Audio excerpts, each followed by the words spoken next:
నిర్మించడం అయితేనేవ్వండి, మెడికల్ కళాశాలని చక్కగా తీర్చిదిద్దేటువంటి విషయంలో ఏంటండి, అడిషనల్ రిక్వైర్మెంట్ విషయంలో అయితేనేవ్వండి, పోర్టుని త్వరితగతిగా పూర్తి చేసి దాన్ని మరి ఇండస్ట్రియల్ హబ్గా పక్కన తయారు చేసి అనేక మందికి స్థానికంగా ఉద్యోగాలు ఇచ్చేటువంటి విషయంలో అయితేనేవ్వండి, మరి ఈరోజు మెడికల్ కళాశాలకి మనకి 3 రంగుల జెండా ఆర్కిటెక్ట్ అయినటువంటి పింగళ వెంకయ్య గారి పేరును పెడతాను తప్పకుండా. దానికి అది నేను మొదటి నుంచి చెప్తానే ఉన్నాను.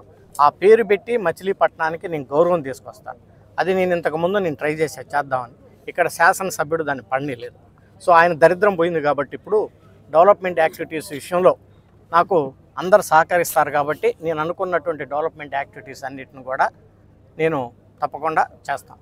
ఈరోజు నాకేదో 2,20,000 మెజార్టీ, అలాగే కొల్లి రవీంద్ర గారికి అసెంబ్లీకి ఏది 50,000 మెజార్టీ వచ్చిందని మేము గర్వంతో మేము మాట్లాడాల్సినటువంటి అవసరం లేదు.